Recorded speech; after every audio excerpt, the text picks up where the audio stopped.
Retour sur ce plateau pour retrouver mes invités. Il s'agit de Hugues Hector Zogo et de Roland Laurent Tonei-Kess. Bonjour.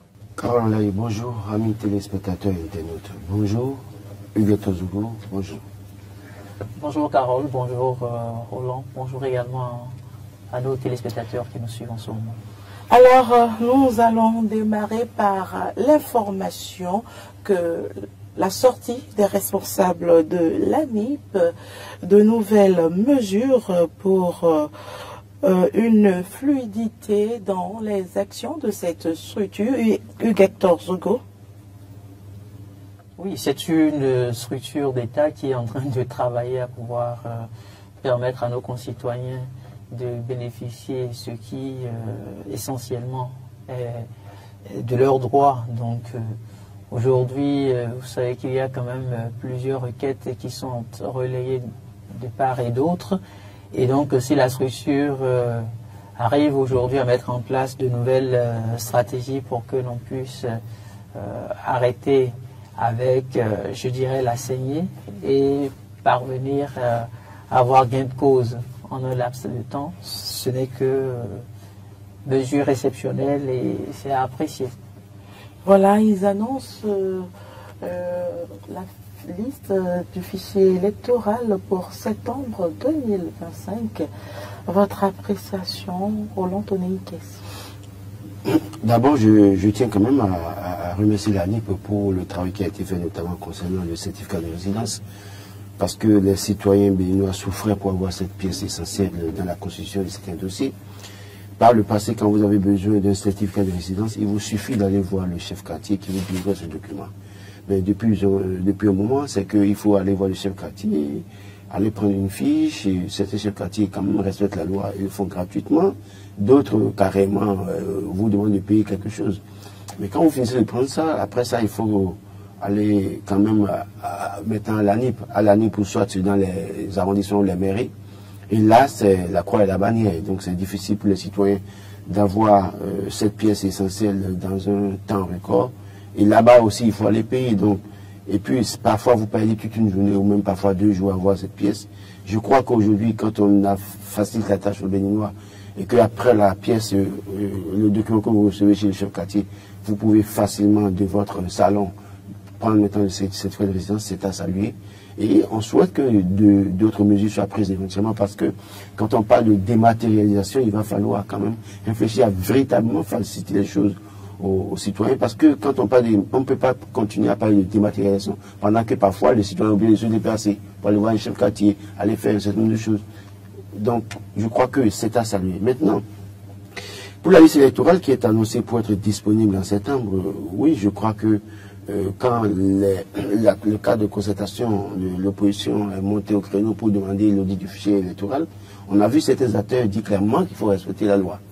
Et donc, respecter dans la loi revient à dire que oui, il y a un délai qui est contenu dans la loi qu'il faut respecter. C'est en dehors de ce délai, il n'y a pas possibilité de mettre à la discussion qui que ce soit le fichier électoral. Et donc, par conséquent, il faut attendre cette période. Donc, je constate que réellement, l'ANIP est aussi dans cette logique.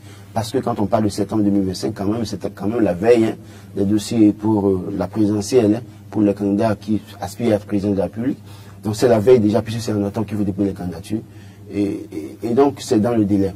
Sauf que, quand la liste que la NIP entend mettre à discussion en septembre, qu'est-ce qui empêche de mettre cette liste à discussion? Bon, on me dira que c'est une question de loi.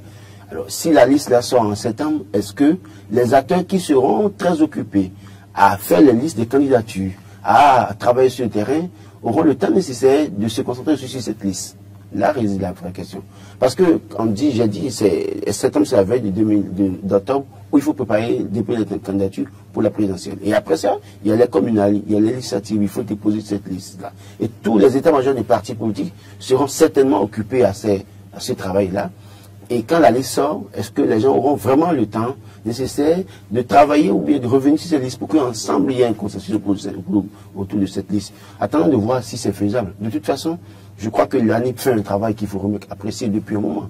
Et ce que les gens craignent, c'est que nous n'ayons pas des morts venir voter. Ce que les gens craignent, c'est que nous n'ayons pas des jeunes qui n'ont pas l'âge d'aller voter, qu'on n'ait pas assez jeunes qui aillent voter pour peut-être arranger telle ou telle position.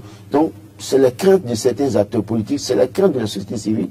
Je crois que cette liste qui sera mise à disposition par la NIP en septembre 2025 sera exemple de tout reproche et que ça va faciliter les choses et ça ne va pas être la pomme de discorde entre opposition, mouvance ou acteurs politiques et société civile. Ce qu'on souhaite, c'est que tout aille pour le mieux et que les gens travaillent véritablement à la préservation de notre paix chèrement acquise. Nous allons poursuivre dans le registre politique. Matin libre a titré ce matin, forte et déterminée, la FCBE sonne la mobilisation. Et plusieurs quotidiens ont d'ailleurs titré sur cette information. La FCBE qui au cours de leur assemblée pour le compte de la première assemblée, je crois, pour le compte de l'année 2025. Hugues Hector Zogo. Et c'est un parti politique qui est en train de travailler à mobiliser sa troupe, donc ce n'est que des bonnes guerres. On va attendre les résultats. Roland? Oui, je crois que la dernière situation connue par le parti FCBE, notamment pour les législatives 2023, c'est une situation assez préoccupante pour ce parti politique qui se réclame de l'opposition. Oui, qui a posé des actes en allant dans le sens de l'opposition, même si on a encore des choses à leur reprocher. J'ai pu lire la une, je crois, du journal Dynamisme Info que la remontada. Donc la remontada, oui, c'est normal pour quand vous êtes un homme et que vous voulez être digne, quand vous connaissez un échec à un moment donné, vous renaissez de vos cendres pour montrer que vous êtes encore là. Et donc, on ne peut pas empêcher quelqu'un d'avoir des rêves et d'avoir des ambitions de revenir en force. Et cette volonté de Paul Ronquet, attendant de voir si véritablement ça va être le concret au thème des élections. Pourquoi? Parce que l'écosystème politique aujourd'hui, d'abord avant 2023, était de sorte que le parti FCBE avait le vent en peau. C'est le parti d'opposition qui a été aux élections communales en 2020, qui a réussi à avoir 7 communes, même si on a réussi à lui arracher une des 7. Et donc, jusqu'en 2023, avant la législative, c'était le parti d'opposition qui avait des élus, qui avait droit au financement public, tout ça là, des partis politiques. Et l'avènement du parti des démocrates a contribué à effacer de la mémoire de certains Béninois le parti FCBE, quoique l'ancien patron du parti FCBE, le véritable ancien patron du parti FCBE, est du côté du parti des démocrates. Donc on a vu un peu comment ça s'est passé. Et il revient par un point, si véritablement il doit montrer aux Béninois que oui, cette fonction politique, il ne l'a pas hérité dans les conditions que nous connaissons peu orthodoxes, et qu'il lui revient de travailler avec ses militants à la base, il lui revient de remobiliser la troupe, il lui revient d'aller travailler à installer des cellules de coordination et avoir le bon discours justement. Parce que oui, quand je vois un autre journal qui a écrit tout à l'heure que nous ne sommes pas une opposition aveugle ni va-t-en-guerre, oui, c'est vrai que, je le dis, il ne sert à rien d'être va-t-en-guerre même quand on est opposant. Il vaut mieux dénoncer mais faire des propositions. Et donc si ce discours ou cette idéologie prônée par Paul Ronquet peut payer, attendons de voir 2026 si véritablement ce sera la remontada. Voilà, Dynamisme Info qui parle du rendez-vous avec Patrice Talon. Un rendez-vous très attendu dans l'agenda de Boni Yayi élection. Voilà, Dynamisme Info qui titre ce matin le rendez-vous avec Patrice Talon, très attendu dans l'agenda de Boni Yayi. Hugues Hector Zogo. Oui, l'ancien président Boni Yayi a démarré une tournée avec les anciens présidents d'institutions. Il a rencontré déjà maître Robert Doussou, il a rencontré Bruno Amoussou, il a rencontré le professeur Théodore Olo, toutes ces figures de la classe politique qui aujourd'hui ne se prononcent quasiment plus. Et donc, quand on suit les comptes rendus qui sont faits, on se pose la question de savoir est-ce que c'est essentiellement une question de vœux ou est-ce qu'il y a d'autres idées qui se cachent derrière ces différentes sorties.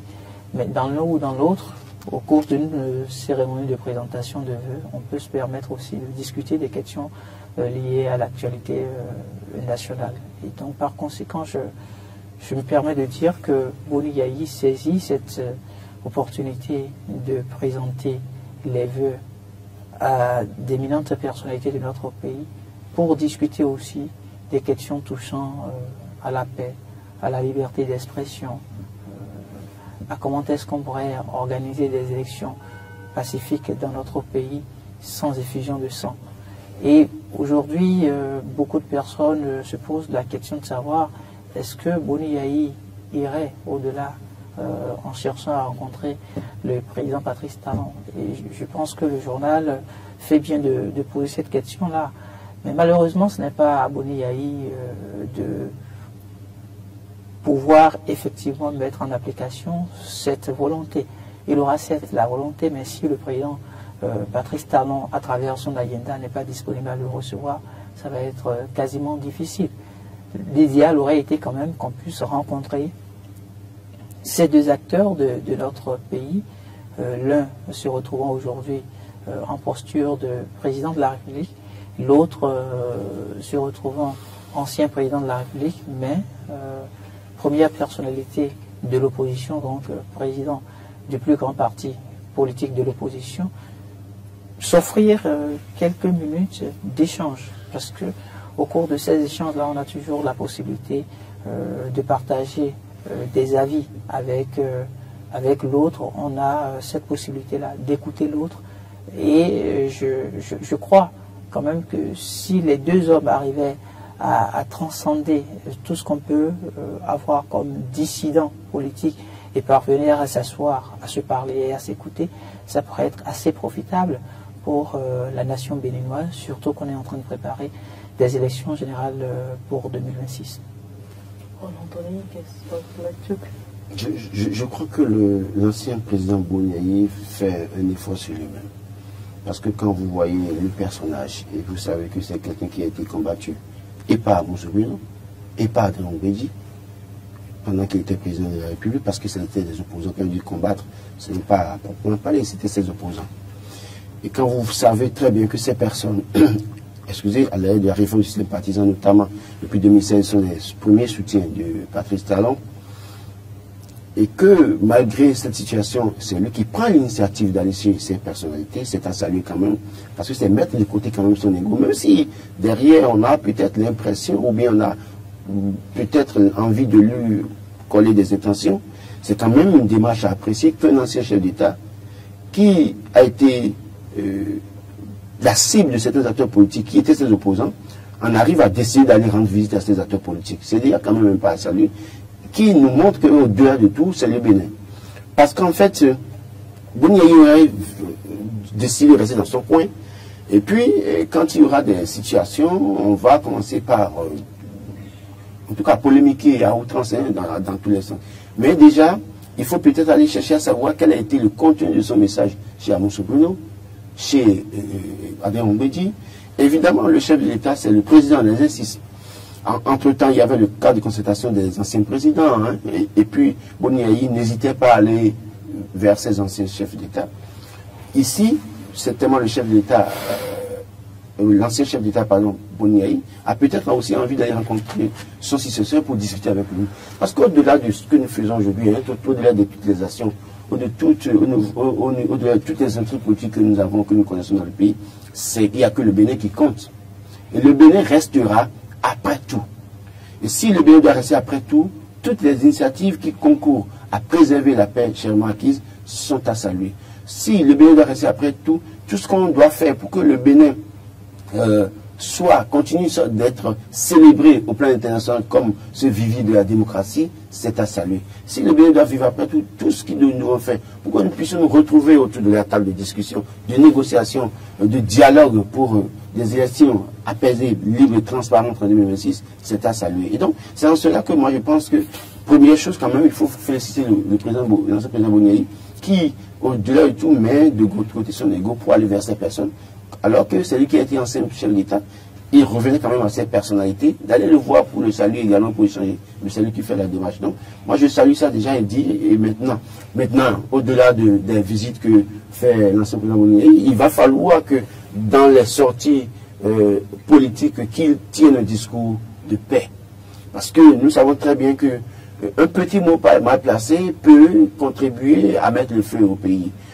Une petite humeur mal gérée peut contribuer à crier le désordre dans le pays. Donc, il revient au-delà de cette démarche que nous saluons, de travailler à avoir un discours de conciliation, un discours de paix. Parce que sur le terrain politique, quand les stratégies politiques seront développées de l'autre côté et que ça va commencer à frustrer, il se peut qu'on ne contrôle pas son langage et qu'on mette en difficulté la vie des Béninois. Donc, il lui revient de continuer dans cette même dynamique et de se rappeler que tout discours qu'il doit faire, tout discours que ses collaborateurs du Parti démocrate doivent faire, ces discours doivent être des discours de paix qui préservent la paix, qui nous aident à vivre de la paix.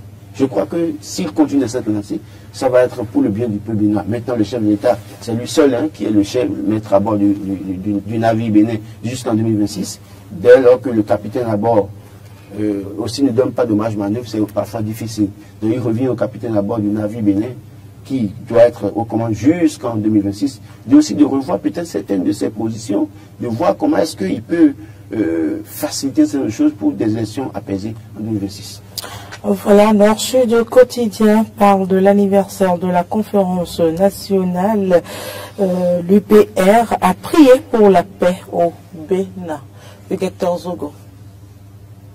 On se retrouve dans la semaine qui nous permet de commémorer les 35 ans d'anniversaire de la conférence nationale des forces vives de février 1990. Et ça fait du 19 au 28 février 1990. Donc, 35 ans après, le regard, c'est d'abord qu'il y a l'Église catholique qui énormément a travaillé à permettre à ce que nous ayons eu droit à une conférence sans effusion de sang, une conférence qui a fait école dans l'Afrique tout entière, que cette Église, à travers la conférence épiscopale, travaille aujourd'hui à organiser un colloque qui nous permettra de faire l'état des lieux. Et c'est dans cette dynamique-là que l'Église catholique a pu initier aussi un certain nombre d'activités au rang desquelles des messes d'action de grâce. Et donc, le parti, l'Union progressiste, a trouvé opportun de pouvoir prendre part à ces différentes célébrations eucharistiques déjà en fin de semaine. Donc ce week-end-ci, il y a eu une messe qui a été organisée au niveau de l'église Notre-Dame de Cotonou. On a vu une forte délégation de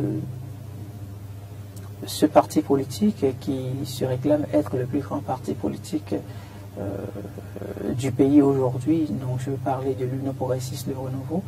Donc une forte délégation du Bureau national, ayant à sa tête le professeur Joseph Kiagwenou. Et au même moment, en dehors de l'Église catholique, il y a d'autres confessions religieuses qui ont commencé également à célébrer des messes d'action de grâce au titre de la conférence nationale, messe d'anniversaire, messe souvenir. Et je me dis, c'est de très bonnes choses. Parce que, a priori, on travaille pour la paix. Pourquoi nous le faisons? Nous le faisons pour rappeler que nous sommes sans aucun doute dans un État démocratique, parce que la conférence nationale de février 1990 nous aura permis de quitter le régime marxiste-léniniste pour nous retrouver désormais dans ce qu'on appelle le renouveau démocratique. Nous avons aujourd'hui encore dans notre pays de grandes figures qui ont pu prendre part à cette conférence nationale. On a par exemple le professeur, on a par exemple le maître Robert Dossou, ancien président de la Cour constitutionnelle, qui a été un grand acteur de la réussite de cette conférence nationale. On a par exemple l'ancien président des CFOR, Dieudonné Soglo, qui se retrouve encore présent aujourd'hui et qui a été aussi un grand acteur d'ailleurs au lendemain de la conférence nationale. C'est lui qui a eu le mérite de se retrouver Premier ministre et donc plus tard a été le premier chef d'État élu. Alors, quand on regarde ces différentes figures présentes, quand on, 35 ans après, on voit l'environnement dans lequel nous nous retrouvons, on peut se poser la question de savoir, en dehors des messes qui s'organisent, en dehors du colloque qui pourra être organisé, quel est, de façon conséquente, les actes forts que nous posons pour démontrer qu'effectivement, cette conférence nationale nous a été utile. Pour moi, c'est la grande question aujourd'hui que nous devons pouvoir quand même nous poser en tant que citoyens béninois. Que nous soyons de la mouvance, que nous soyons de l'opposition, que nous soyons de la société civile, qu'est-ce que nous avons pu faire des actes de la conférence nationale à la date d'aujourd'hui, 35 ans après? Voilà donc la question fondamentale qui pourra avoir une réponse sans aucun doute dans la conscience collective et individuelle. Chacun à son niveau pourra se permettre de faire le bilan. Chacun à son niveau pourra se permettre de se demander, est-ce que les actes que je pose au quotidien, est-ce que ces actes-là renforcent ou crédibilisent les actes issus de la conférence de février 1990? Si ce n'est pas le cas, il faut pouvoir se remettre en cause et chercher à savoir quelle attitude adopter pour que nous puissions toujours préserver ces acquis. Parce que, quoi qu'on dise, la démocratie porte ses limites, mais elle reste aujourd'hui pour notre pays le régime à travers lequel nous continuons de faire l'expérience de la paix. Et la paix n'a pas de prix. Et que dire lorsque Azanaï maudit ces messes d'action de grâce? Je n'ai pas de commentaire à en faire. Roland, ton équesse? Alors moi je partirai d'un verset biblique, parce que ils sont allés à l'église. Donc on va leur rappeler quelque chose quand même. Marc chapitre 2 verset 17 dit, Jésus ayant entendu cela, leur dit, ce ne sont pas ceux qui se portent bien qui ont besoin de médecin, mais les malades. Je ne suis pas venu appeler les justes, mais des pécheurs. Donc si 35 ans après la conférence des forces de la nation, avec ce que nous avons connu, les sacrifices que les aînés ont fait, et avec ce que nous avons connu de 2016 aujourd'hui, quelques ennuis de notre démocratie, les difficultés de notre démocratie a été durement éprouvée, avouons-le, parce que quand on regarde les différentes situations, scènes de violence, les différentes scènes de violence qu'on a connues en 2019, en 2021 également, qui ont contribué à ce que les gens se retrouvent en prison également, c'est qu'il faille se poser des questions. Aujourd'hui, si les gens vont à l'église pour remercier Dieu, je crois que la première chose à faire, je crois que quand on va à l'église catholique, première chose, on récite là de confession. Je confesse à Dieu et en fait, je me rappelle cette histoire, cette prière, pardon, je confesse devant tous mes frères que j'ai péché par omission. Si les gens ont pu réciter cette prière en faisant cette action de grâce, je crois que ça leur rappellera que le nécessaire maintenant, c'est d'éviter les erreurs du passé. Parce que les erreurs du passé en 2019 ont contribué à avoir deux formations politiques qui sont les élections, pendant que les autres sont laissés sur le carreau. Les erreurs du passé ont fait qu'en 2020, on a connu la situation qu'on a connue. Les erreurs du passé ont fait qu'en 2021, on a pu voir que des potentiels candidats n'ont pas réussi à avoir le parrainage, pendant que des candidats sortis de nulle part ont pu avoir le parrainage pour les élections. Et ça a créé ce que ça a créé. Donc, si nous allons à l'église aujourd'hui pour rendre grâce à Dieu, pour la paix que nous avons au-delà des situations de turbulence, c'est qu'il va falloir que nous puissions nous remettre en cause pour dire qu'est-ce que nous devons faire pour que 2026 ne soit pas comme 2019, ne soit pas comme 2021. Et c'est cela que j'appelle les responsables du parti Union Progressiste de Renouveau. J'entends dire que le bloc républicain prévoit des formations, des tables, des conférences, des ateliers à son siège dans d'autres localités du Bénin. Il revient aussi à toutes les formations politiques qui se réclament être des formations politiques viables aujourd'hui, d'organiser des séances de sensibilisation, de discussion autour de la vie politique de notre pays, de discuter autour de la paix. Donc, moi, je crois que, oui, Azanaï maudit, lui, il est dans son rôle, hein, parce qu'il ne viendra jamais vous dire, bon... Qu'il est d'accord ou qu'il est pour... on connaît sa ligne position. depuis qu'il a démissionné du gouvernement de Patrice Talon. On connaît sa ligne. Donc, toutes les réactions ou les sorties de Azanaï doivent être prises comme telles, et puis on évolue. Mais j'insiste sur le fait que si les membres de l'UPI Renouveau ont pensé qu'il faut aller organiser une messe, ils l'ont fait pas que dans l'église catholique. Hein. J'ai vu l'église protestante utiliser. Donc, si vous allez à l'église, c'est que nous sommes tous pécheurs. D'ailleurs, on dit à l'église hein, que nous sommes nés pécheurs. Et donc, nous allons à l'église chaque fois pour... non, oui, bon, je ne parle pas pour avoir pas la miséricorde et la compassion de Dieu. Donc, si Dieu nous fait miséricorde, compassion et que nous allons là-bas réciter l'acte de confession et que nous revenons en arrière, alors il nous revient de poser les bons actes.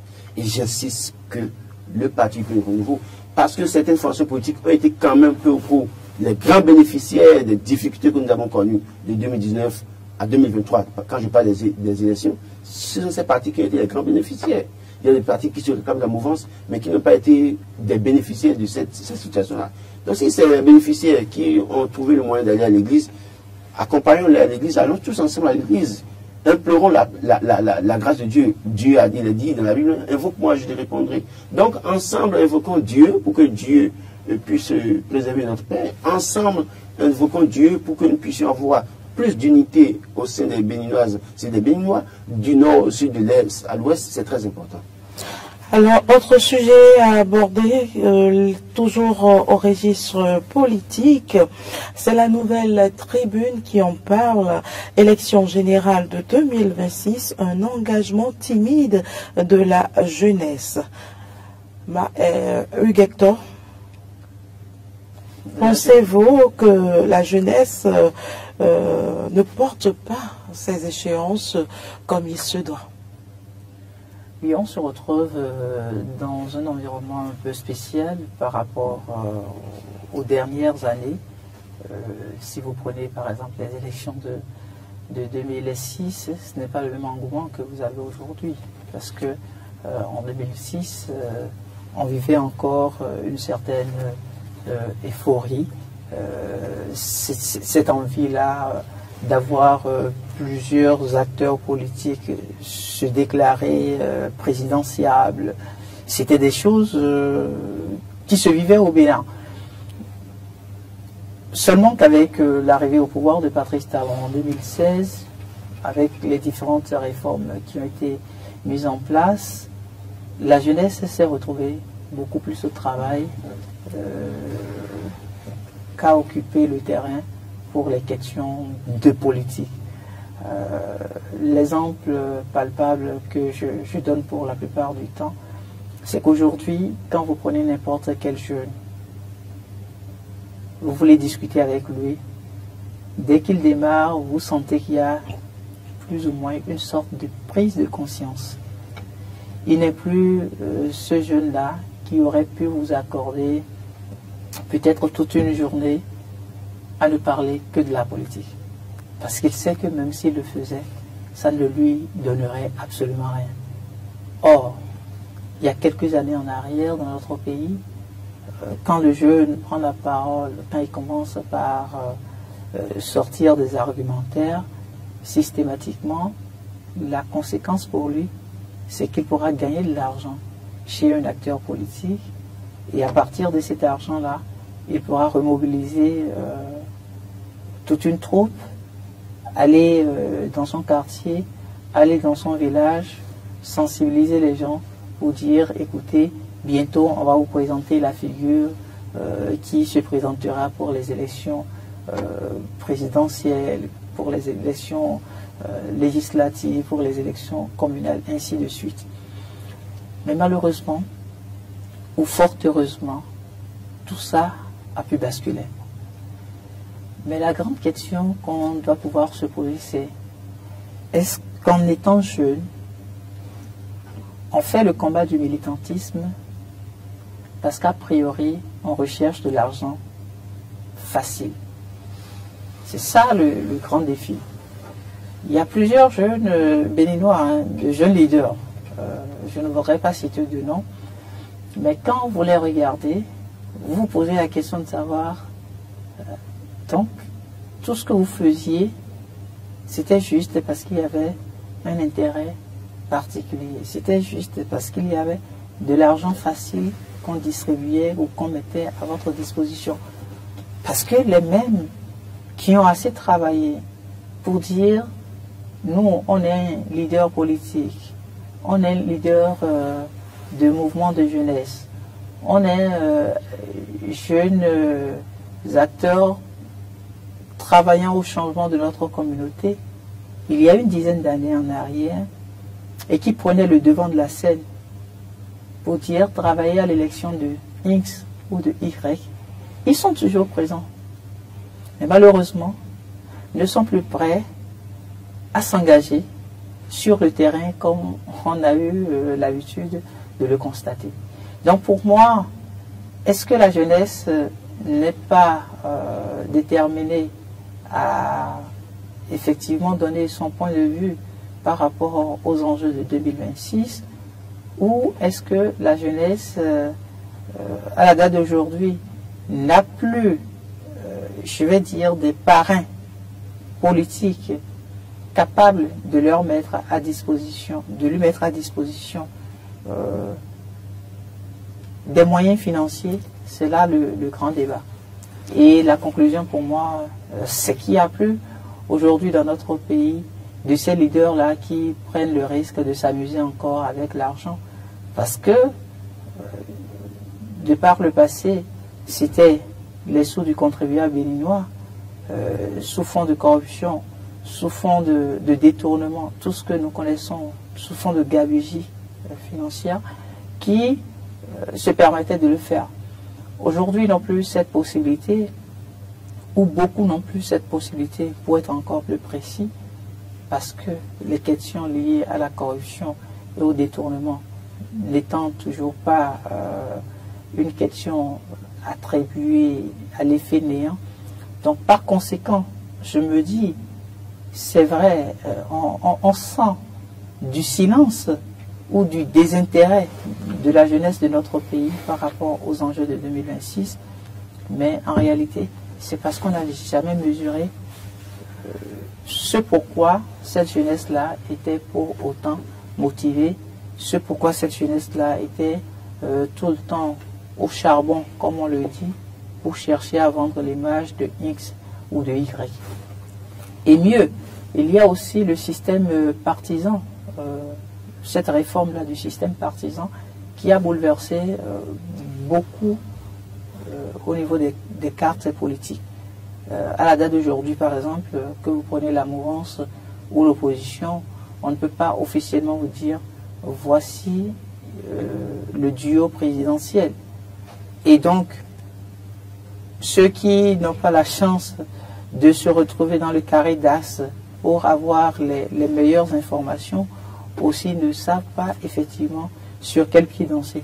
Donc pour moi, il y a tout un ensemble de réformes aujourd'hui mises en application dans notre pays sur le plan politique, sur le plan organisationnel, sur le plan structurel, qui est fait que les jeunes prennent du recul, ils n'ont plus suffisamment de moyens financiers et donc par conséquent, ils ne veulent pas s'intéresser aux priorités politiques de 2026. Maintenant, on va attendre peut-être encore quelques mois, d'ici août-septembre, pour savoir quelle sera la nouvelle attitude de cette jeunesse. Je crois qu'il faut rappeler quand même qu'en 2026, nous aurons plusieurs élections présidentielles qui peut-être met à août sur certains jeunes parce que nous n'avons pas les moyens, bien évidemment. Mais nous avons quand même les élections législatives, les élections communales. Mais à ce niveau, il faut quand même quand on parle du principe des élections présidentielles, de l'élection présidentielle, il faut quand même faire un feedback dans le passé pour voir est-ce que ce qui s'est passé dans le passé, ce qui s'était passé, peut continuer à motiver la jeunesse. Je vais donner juste un repère. En 2016, Patrice Talon, qui était candidat, a été pratiquement lâché par les grands ténors de la politique. Beaucoup parmi eux ces ténors étaient allés vers Sébastien Diavon, d'autres étaient allés vers Lionel Zinsou, ceux qui ont vendu le logo, on les connaît, ceux qui sont les négociés, parce qu'il y a quand même le pasteur là, prendre à un moment donné, on les connaît. Ceux qui sont allés à Djavon parce qu'ils ont voulu un peu prendre de la fortune de Djavon, on les connaît. Et Patrice Talon, le candidat, qui s'est retrouvé seul avec quelques acteurs, mais porté par la vraie jeunesse. Quand vous regardez les chiffres de 2016 et quand vous regardez la fougue de la jeunesse en 2016 et que vous voyez qu'après, Patrice Talon soit obligé de négocier avec ces vieux démons qui l'ont combattu justement, hein, qui sont arrivés à Djavon ou Zinsou, il y a peut-être que à ce niveau, déjà, ça a été un coup pour certains jeunes. C'est vrai que dans la gouvernance de Patrice Talon, certains jeunes ont été promus, il faut l'avouer. On peut les citer pêle-mêle, ils sont nombreux. Quand même, certains parmi eux ont été promus. Pour autant, dans certaines de nos localités, est-ce que véritablement, les jeunes ont eu droit à la parole? Dans les formations politiques qui se réclament, les grandes formations à l'aide de la réforme sympathisante, est-ce que les jeunes véritablement ont de la place? Et quand vous regardez les positionnements pour 2019 et vous regardez les positionnements pour 2023, notamment concernant les élections législatives, vous vous rendez compte que c'est les mêmes acteurs qui reviennent pratiquement. On essaie de mettre quelques jeunes pour dire que les jeunes sont dedans. Quand vous allez pour regarder les positionnements pour les élections communales de 2020, c'est pratiquement la même chose. Les mêmes acteurs qu'on connaît, à quelques exceptions près, dans certaines localités, on a été obligé de faire de la place à certains jeunes. Alors aujourd'hui, les jeunes auront un engagement timide. Pourquoi? Parce qu'ils se disent, si nous mouillons le maillot véritablement, et que nous n'avons pas peut-être la possibilité de nous imposer pour être une liste, à quoi bon? Et c'est en cela que les partis de la mouvance, je le dis, doivent pouvoir faire très attention. Parce que le silence de certains jeunes n'est pas à prendre à la légère. Parce que si vous voyez, il vaut mieux aller vers ces jeunes-là. C'est pareil pour l'opposition comme pour la mouvance. Parce que l'opposition aussi peut être en train de rester douillet dans son coin et dire que non, nous avons de la jeunesse qui est acquise à notre coup. C'est tout faux. Parce que, ayant fait une expérience malheureuse, ces jeunes se disent aujourd'hui peut-être que les acteurs politiques restent les mêmes. Et à quoi bon continuer à mouiller le maillot? Allons travailler, allons nous battre. Et je l'ai toujours dit. Il revient à chaque personne, chaque jeune maintenant, de travailler véritablement, chercher à faire quelque chose pour vivre, parce que la politique, comme par le passé, n'est plus cette vache à lait où on distribue l'argent à tout vent. Même ceux qui gagnent des millions aujourd'hui, quand vous allez les voir pour leur poser problème, vous disent que ça ne va pas, on n'a pas l'argent. Et puis certains parmi eux vous disent, ah non, le chef n'aime plus qu'on fasse. D'ailleurs, le chef a dit à Abomey. Cette époque où l'oncle vient au village week-end et c'est lui qui donne les billets, cette époque est révolue. Parce que quand on veut sortir l'argent, on se pose la question, si je sors l'argent là, est-ce qu'on ne me dira pas demain où est-ce qu'il y a eu l'argent là, autant d'argent pour faire ça? Donc, la jeunesse n'a plus cette vache à lait. Et il leur revient de travailler. Mais le premier problème, moi je pense véritablement que le simple fait que, au-delà des situations que nous connaissons autour des élections, il y a après des compromissions. Et ces compromissions ne sont jamais, pour la plupart du temps, en faveur de la jeunesse. Vous regardez ce qui s'est passé en 2006, hein, vous allez comprendre que oui, tout le monde a dit, bon, il y a eu le nouvel homme, tout ça. Mais quand il est arrivé, il a été obligé de composer avec les anciens qui ont fait le général Mathieu Guéhou pendant 10 ans. Il a été obligé d'aller me chercher. Vous l'avez dit, il y a eu beaucoup de jeunes qui ont Oui, j'ai dit, il y a quelques jeunes, oui. Il y a, maintenant que Patrice Talon est arrivé, on a vu des gens qui ont combattu Patrice Talon, ouvertement, pendant que d'autres jeunes ont pris le risque contre Vance et Marie de le soutenir. Mais après, compte tenu de la position politique de certains acteurs, il a été obligé d'aller négocier avec ces personnes. Certains jeunes qui ne sont pas dans ces situations de politique et qui avaient peut-être des considérations assez poussées avec le chef de l'État ou certains collaborateurs du chef de l'État ont eu la chance de sortir leur épingle du jeu. Mais il est rare de voir un jeune d'une commune d'Abomey comme ça, qui a dit Patrice Talon c'est lui le meilleur, qui a fait tout ça. Est-ce que c'est pour ça qu'il faille aujourd'hui déposer le tablier? Non, je ne dis pas que les jeunes déposent le tablier. Les jeunes sont aujourd'hui assez prudents. Ils se disent, écoutez, nous mouillons le maillot pour qui? Et c'est pour ça qu'il revient aux forces politiques de revoir leur discours. Qu'est-ce que nous devons faire pour aller contre? Ce n'est pas que les jeunes, hein. Il y a aussi les femmes. Quand vous regardez la catégorie d'électeurs qui ont porté Patrice Talon en 2016, il y a les jeunes et les femmes, en majorité.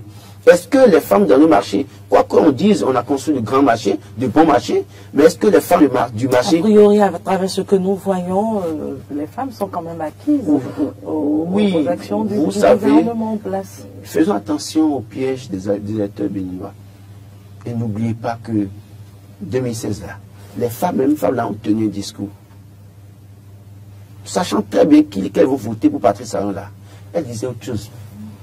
Et donc, il revient à la mouvance de faire en sorte que ce que ces femmes-là disent là, ce soit véritablement avec de la sincérité et que ça vienne vraiment de leur cœur, que ce ne soit pas pour enjoliver, pour camoufler quelque chose ou bien pour encenser quelqu'un, sachant qu'en leur âme et conscience que ça ne va pas. Et je crois que c'est au gouvernement et aux acteurs de la mouvance notamment de travailler à cela. S'ils ne le font pas, les gens feront preuve d'abstention pour les élections prochaines, ou alors iront de vers le temps. Et pour des gens qui veulent quand même assurer la continuité, ce n'est pas quand même comme ça que ça devait se passer. Donc je pense que les jeunes aujourd'hui sont dans une position où certains parmi eux beaucoup plus ont du mal à s'engager, en dehors de quelques jeunes qui sont dans certaines formations politiques, qui n'ont pas de poste de responsabilité, mais qui quand même continuent d'avoir un discours parce qu'on leur a donné un peu de possibilité de se prononcer. Il revient au parti politique d'aller maintenant à l'action des autres jeunes pour les rassurer, pour leur dire, bon, cette époque où nous avons fait les choses de cette manière, c'est révolu, voilà comment nous pensons faire, voilà comment, puisque sur les positionnements de 2026, les jeunes attendent véritablement les formations politiques au carrefour. Il revient aux formations politiques d'aller voir les jeunes pour dire, bon, chez nous là, vous avez droit à la parole. Chez nous, nous allons vous positionner tête de liste. Chez nous, nous allons vous positionner deuxième sur la liste. Chez nous, vous aurez ci, vous aurez ça. Ce discours-là intéresse les jeunes plutôt que de dire, bon, mobilisons d'abord, faisons les coordinations, les cellules, les coordinations départementales, communales, tout ça là. Les jeunes font tout ça. Maintenant, quand arrive le moment fatidique de faire les listes, c'est que les jeunes sont laissés de côté. Merci Roland. Nous allons finir cette deuxième rubrique par la tournée de la ministre conseillère de la santé publique au CNHU pour constater les progrès et recueillir les attentes. C'est le quotidien L'Indépendant qui en parle. Hugues Hector Zougo. Oui, c'est heureux aujourd'hui que nous ayons droit à cette tournée de Madame Claudine Afiali-Provencio, ministre conseiller à la santé du chef de l'État. Je dis que c'est heureux parce que cette tournée vient démystifier beaucoup de choses. Quand je prends ne serait-ce que le cas du CNHU, il y a beaucoup de choses qui se disent sur ce centre national hospitalier universitaire. Il y a beaucoup de discrédits qui sont portés sur ce centre national hospitalier universitaire.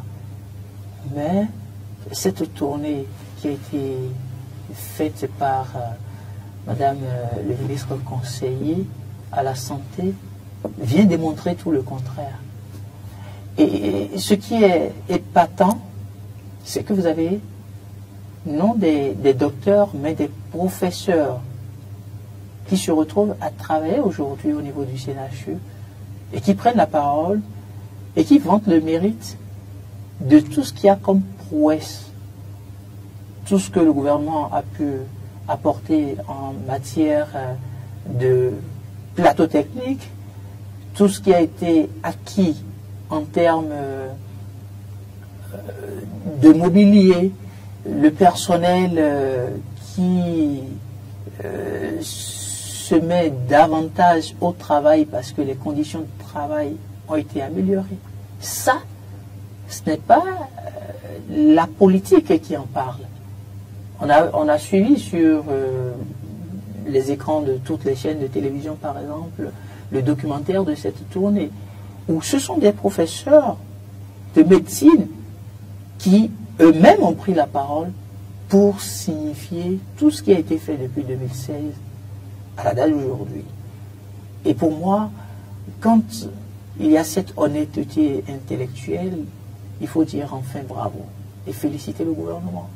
Parce que le secteur de la santé, c'est un secteur vital. Il y a quelques années en arrière, il y a eu un contraste présenté et ça a suscité tellement de polémiques. Le contraste, c'était quoi? Vous voyez le palais de la Marina en pleine rénovation. Et du côté opposé, vous avez le CNHU où, sur la toile, vous ne faites que lire ben voilà, on a investi plusieurs milliards au palais pour la rénovation, mais que le CNHU, malheureusement, n'a pas de plateau technique. Aujourd'hui, on peut se permettre de dire sans fausse modestie, sans pouvoir se tromper, que le secteur sanitaire de notre pays se porte davantage mieux. Et quand ce sont les acteurs de la médecine même qui prennent la parole, pour faire le témoignage, pour dire exactement tout ce qui a été acquis, tout ce qui a été acheté, ça démontre que des efforts se faisaient, mais malheureusement, le mode de communication qu'il y a eu n'a pas permis effectivement donc à ces populations-là de comprendre ce qui se faisait. Et mieux, quand on laisse le CNHU, puisque la ministre conseillère ne s'est pas retrouvée qu'au niveau du CNHU exclusivement, elle est allée par exemple à Touba pour voir le domaine où il doit avoir la construction de 2 hôpitaux, en l'occurrence un hôpital généraliste et puis un hôpital consacré à la mère et à l'enfant. Et en dehors donc de ce déplacement...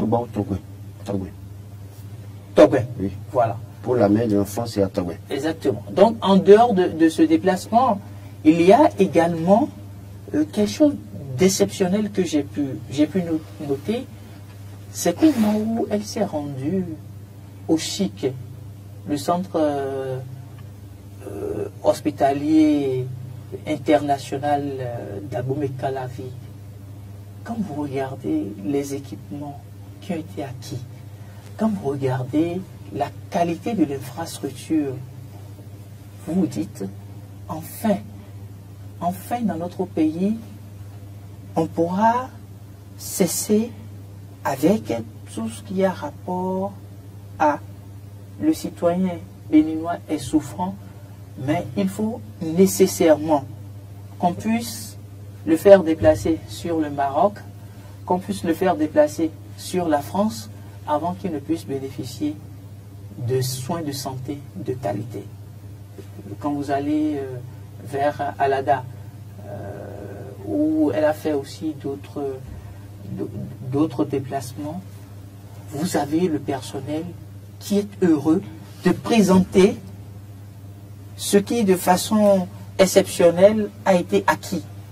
Et je vais finir par le centre, je crois que c'est l'hôpital de zone qui se retrouve à Calavi, où le directeur général du centre, qui est un spécialiste de santé, prend la parole et dit qu'il y a quelques années en arrière, qu'en réalité, on ne leur donnait pas la possibilité d'évaluer eux-mêmes.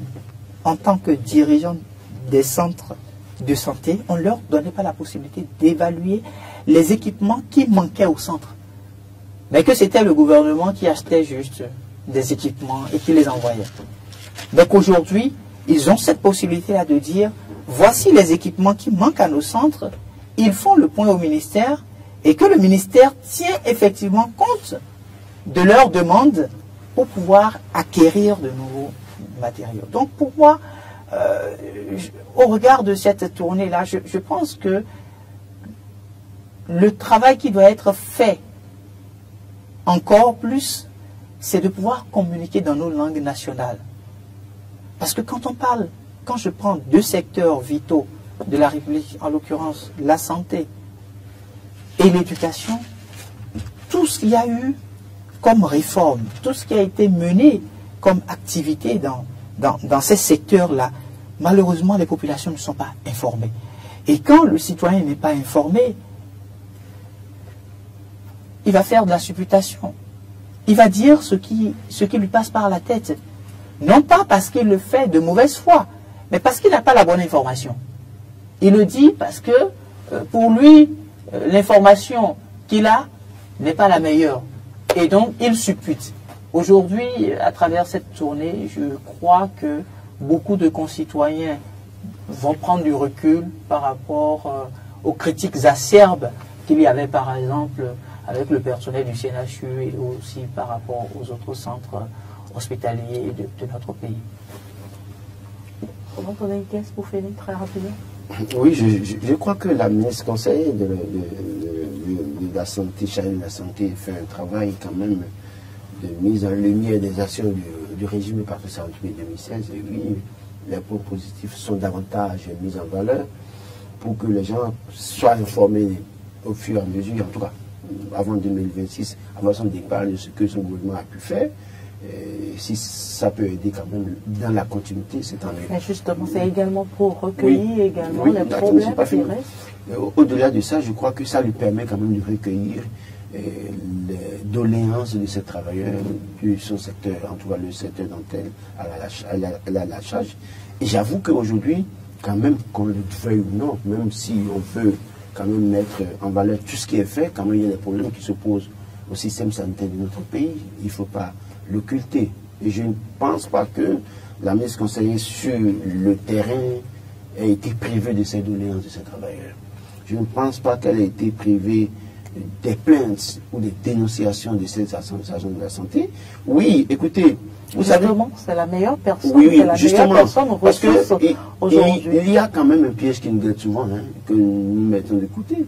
Vous savez, quand les gens sont prêts à dénoncer en silence, discrètement, mais dès lors que l'autorité vient, tout le monde est unanime, le plus souvent. On ne veut pas avoir le courage. Et c'est moi qui viens en dehors, c'est moi qui vais parler. Mais les actions parlent. Oui, c'est ce que j'ai dit tout à l'heure, que des choses ont été faites qu'il faut apprécier. Ça, il ne faut pas le mettre de côté. Des efforts ont été faits, nous reconnaissons. Mais qu'il y a aussi des problèmes qui existent, qui résistent au temps.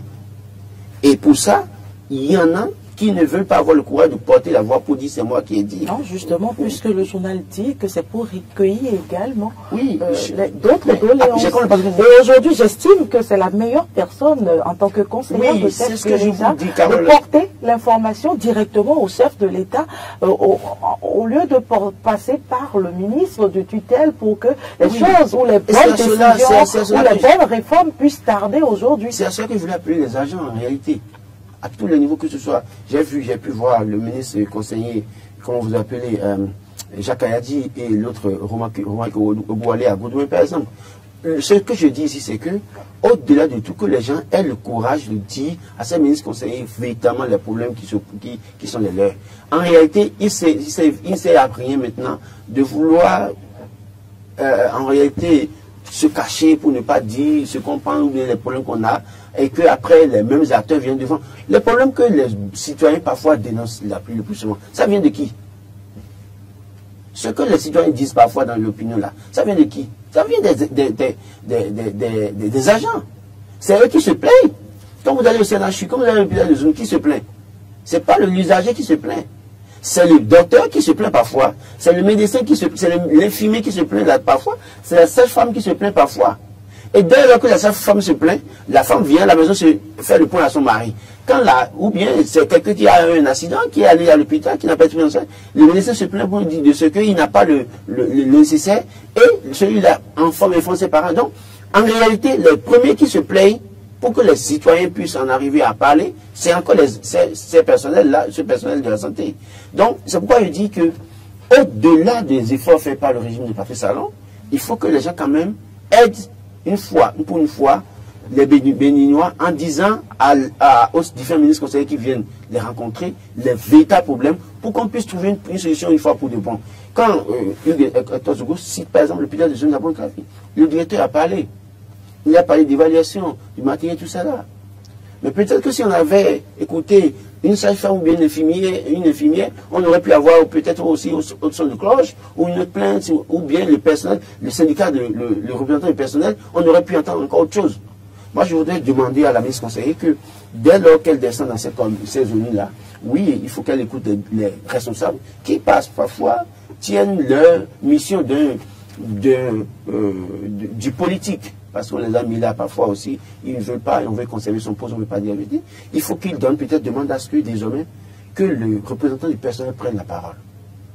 Parce que c'est avec ces personnes-là qu'on a les vrais doléances. C'est avec ces personnes-là qu'on a les véritables problèmes, on se pense ça. Et en cela, elle aura réussi véritablement sa mission. Sur ce terrain-là, le directeur va parler, c'est pas un problème, le professeur de haut rang, il va parler, d'accord. Le médecin général et spécialiste va parler, c'est bon. Mais est-ce que le représentant du personnel là, venez, quels sont les problèmes que vous avez aujourd'hui? Dites-nous, citez pas. Parce qu'après, les mêmes agents diront oui, quand ils sont arrivés, c'est seulement le professeur qui a parlé, c'est le directeur général qui a parlé, c'est l'administrateur général qui a parlé, nous, on ne nous a pas permis de parler. Il faut que dans les prochaines sorties, qu'elle fasse l'effort d'écouter les représentants du personnel pour véritablement que sa mission soit une mission pleinement réussie au terme de 2026. Merci Roland Tonneikes, merci Hugues Hector.